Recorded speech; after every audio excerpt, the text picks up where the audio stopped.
नमस्कार मित्रांनो, स्वागत आहे तुमचं आपल्या यूट्यूब चॅनेलवर. आजच्या व्हिडिओमध्ये आपण टेट एक्झामसाठी महत्त्वाचे शिक्षण आयोग जे आहेत त्यावर आधारित प्रश्न पाहणार आहोत. हे प्रश्न येणाऱ्या एक्झामसाठी अतिशय महत्त्वाचे असून हा व्हिडिओ संपूर्ण पहा, त्यामुळे तुम्हाला येत्या एक्झामसाठी नक्कीच फायदा होईल. त्याचबरोबर तुम्ही चॅनेलवर नवीन असाल तर चॅनेल सबस्क्राईब करायचं आहे. आजच्या व्हिडिओमधील प्रश्न क्रमांक 1 आहे, स्वतंत्र भारतातील पहिला शिक्षण आयोग कोणता होता? स्वतंत्र भारतातील पहिला शिक्षण आयोग हा राधाकृष्णन आयोग होता. पर्याय क्रमांक 3 याचं उत्तर आहे. पुढील प्रश्न आहे, कोठारी आयोगाची स्थापना कोणत्या वर्षी झाली?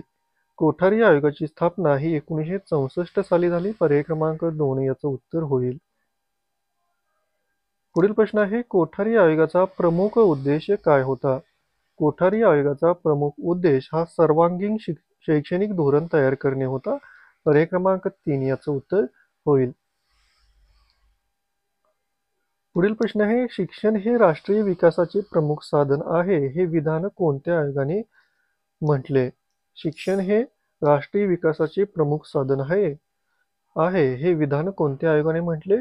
तर उत्तर आहे कोठारी आयोग. पर्याय क्रमांक 2 याचं उत्तर होईल.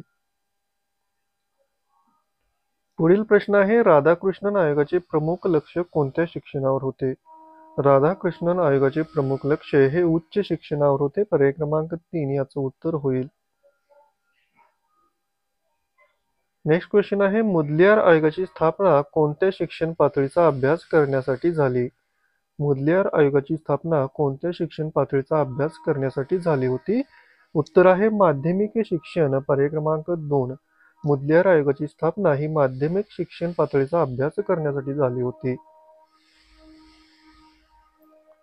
पुढील प्रश्न आहे, 10+2+3 शैक्षणिक पद्धतीची शिफारस कोणत्या आयोगाने केली? 10+2+3 या शैक्षणिक पद्धतीची शिफारस कोणत्या आयोगाने केली? उत्तर आहे कोठारी आयोग. पर्याय क्रमांक 2 याचं उत्तर होईल. पुढील प्रश्न आहे, राष्ट्रीय शैक्षणिक धोरण 1986 तयार करताना कोणत्या आयोगाच्या शिफारसींचा विचार घेण्यात आला होता? राष्ट्रीय शैक्षणिक धोरण 1986 तयार करत असताना कोणत्या आयोगाच्या शिफारसींचा विचार घेण्यात आला होता? याचा आन्सर आहे कोठारी आयोग. पर्याय क्रमांक 2 याचं उत्तर होईल. पुढील प्रश्न आहे, कोठारी आयोगाने किती वर्षांची मोफत व सक्तीचे शिक्षण सुचवले होते? कोठारी आयोगाने किती वर्षांची मोफत व सक्तीचे शिक्षण सुचवले होते? उत्तर आहे 8 वर्ष. पर्याय क्रमांक 3 याचं उत्तर होईल. पुढील प्रश्न आहे, सर्जंट अहवाल कोणत्या काळात सादर झाला? सर्जंट अहवाल हा 1944 या साली सादर झाला. पुढील प्रश्न आहे, राधाकृष्णन आयोगाने विद्यापीठ शिक्षणात कोणत्या गोष्टींवर भर दिला? राधाकृष्णन आयोगाने विद्यापीठ शिक्षणात कोणत्या गोष्टींवर भर दिला? उत्तर आहे संशोधन. पर्याय क्रमांक 3 याचं उत्तर आहे. पुढील प्रश्न आहे, मुदलियार आयोगाने शाळा शिक्षणासाठी किती वर्षांची शिफारस केली? मुदलियार आयोगाने शाळा शिक्षणासाठी किती वर्षांची शिफारस केली? आन्सर आहे 7 वर्ष. पर्याय क्रमांक 3 याचं उत्तर होईल. नेक्स्ट क्वेश्चन आहे, कोठारी आयोगाचे अध्यक्ष कोण होते? कोठारी आयोगाचे अध्यक्ष हे डॉक्टर DS कोठारी होते. पर्याय क्रमांक 2 याचं उत्तर आहे.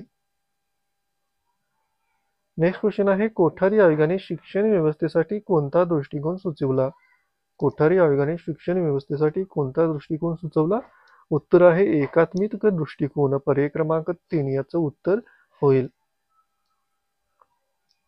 पुढील प्रश्न आहे, मुदलियार आयोगाचे प्रमुख लक्ष काय होते? मुदलियार आयोगाचे प्रमुख लक्ष हे माध्यमिक शिक्षण होते. पर्याय क्रमांक 2 याचं उत्तर होईल. तर मित्रांनो, हे काही शिक्षण आयोगावर महत्त्वाचे प्रश्न होते. अशाच प्रकारच्या व्हिडिओसाठी आपल्या चॅनेलला सबस्क्राईब करायचं आहे, या व्हिडिओला लाईक करायचं आहे आणि हा व्हिडिओ जास्तीत जास्त शेअर करायचा आहे.